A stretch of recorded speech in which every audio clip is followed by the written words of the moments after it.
What's poppin', y'all? The WNBA is back at it with their pathetic tactics. I'm gonna play you guys this clip right now. WNBA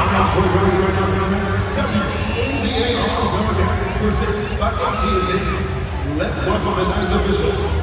Making her second All-Star officiating, reaching the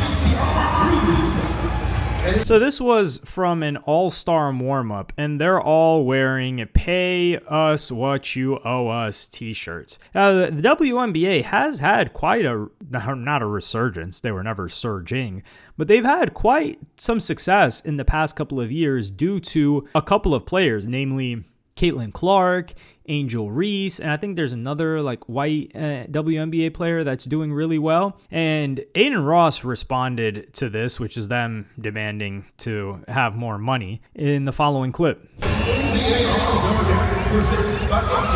What does that mean, pay us what you owe us? Are they saying that they're getting underpaid? Okay, so here's my take. Unless you're Caitlin Clark, you shouldn't ever be able to put on a shirt that says pay us what you owe us. Listen, I'll explain it to you ladies. And it's nothing against girls. People think I'm misogynistic and like that. I love women. I have sisters. I have a mother. I love women. But guys, let's be real here, okay? Your league makes no fucking revenue at all. It's probably a write-off for the NBA. I'm just being real here. I'm being real here. I'll tell you guys how it is. I don't really give a I think this is... The way that I'm going to approach this is not the same. There are certain conversations that we continuously have over and over and over again, and they are the same talking points and the same rebuttals, and it just gets frying. Can we at least change it up? One thing I like about rap, and in particular Pusha T, is they say, yo, this guy raps about the same thing over and over, but he finds a different way to say it. The guy, think about, with constrictions, I believe, or with restraints, with creativity, restraints breed more creativity. If you're limited to a certain amount of space, or you're only allowed to do these things, this is what can be born from it. For example, 140 characters on Twitter, and how many tweets came from that, or 6-second Vine, for example. You're only allowed 6 seconds to make content, and how much crazy content was created through that, or the 59-second TikTok before they extended it. Now with Caitlin Clark, I think WNBA has changed in that there are some superstars now. Before that, we didn't really know who. There was the girl that got her, I don't even remember her name. The one that got arrested in Russia. That one. There was another player that was breaking all these records, but nobody cared about how good they were at the game. But they care about Caitlin Clark and Angel Reese. Now, Caitlin Clark is really good at the game, from what I'm gathering.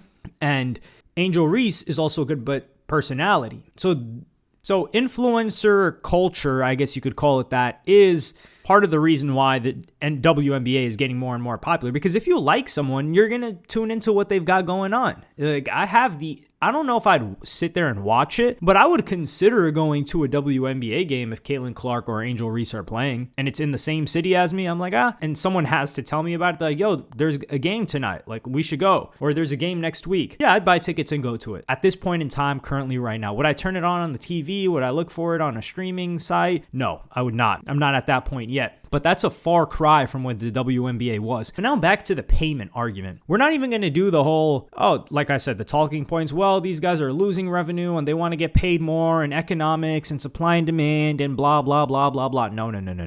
This is an emotional argument. So we're going to go into some emotions, right? People believe that teachers should get paid more, firefighters should get paid more, whoever else should get paid more. And that's all fine and good. But let's just go to other sports and let's take women out of it, because that also makes it very emotional for a lot of people. So let's take women out of the way, not to mention that the majority of viewers of the WNBA and the people that are talking about the WNBA are men. You talk about Caitlin Clark, Angel Reese, you see all the replies to the tweets on sports Twitter, it's all men. So there's that, number one. They really should be wearing shirts that say, women, watch us more, and then they'd get more viewership. Well, they wouldn't get more viewership, but that would make more sense. But let's just take it to the men, for instance. NBA, basketball is one of the not easiest sports, but it's one of the least brutal sports that there is. The NFL, for instance, is one of the most brutal sports. And NFL players have very short careers, 3 years or so, I think they said on average. And there are many players on an NFL team, and overall they get paid less than NBA players. We're strictly talking about men in sports now. Should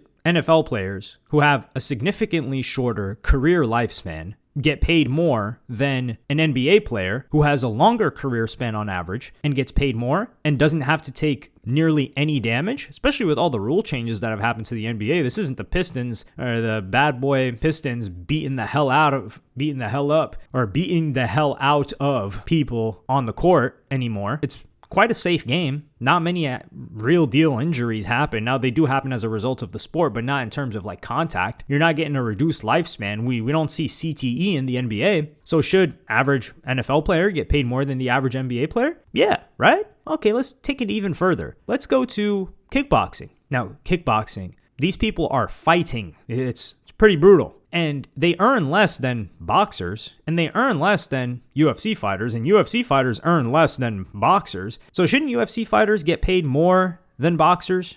Or no, actually, excuse that. Boxers take way more damage to the head than UFC fighters. But kickboxing, for instance. Kickboxers, they're getting beat up. Doesn't get much brutal than that. In comparison to the NBA, NBA is damn near a white-collar sport compared to kickboxing. Now, of course, there are sports like tennis that are very, very safe and things like golf. But in kickboxing, these guys are getting beaten the hell out of consistently, and they make barely any money. Especially in comparison, they might be making WNBA salaries after they got to pay everybody. Even UFC fighters complain about this as well. And I use kickboxing because kickboxing is even less popular than the UFC. So they're earning less than UFC fighters a lot of the time, unless they're fighting overseas or they're in one of these bigger leagues. And that they're still probably earning less. Maybe they're keeping a little bit more because their expenses are lower over there. Regardless, these sports should, quote unquote, earn more than NBA players, yet they don't. And with the NFL players, the NFL, I believe it makes the most, more than even the NBA overall, yet they just have so many people on the team. It doesn't make sense. It cannot operate if they paid them more. So this isn't even a woman thing, but everybody wins when you complain about it. And keep in mind, these people are basketball players. Also, just it's not the freedom, but the joy of being able to play a game that you love and survive off of it. You don't got to thrive, just survive off of it is such a blessing. Like there was this guy, Asbel Kiprop. I think he got busted for doping, but I think he was a champion. He was, at one point, he was like the second fastest middle distance runner ever. Like the guy was scorching fast. Like he almost got to the world record for, I believe it was the 1500 meters. And he won Olympic gold. And this guy was training like a professional athlete. He was in the Olympics and he was a full-time cop. So the level of spoiled that American professional athletes are frankly, it disgusts me. Because if you're able to survive and play your sport, you should already be joyful. And to demand more money, it's like, dog, what are you doing? Back in the day, you used to have to be an amateur, as in you couldn't get paid to compete in the Olympics. So you had people that were world class, like for example, Steve Prefontaine from Oregon. He was a world class runner and he was dirt broke. I think he was living on government assistance or food stamps because he couldn't get paid money so he could compete in the Olympics.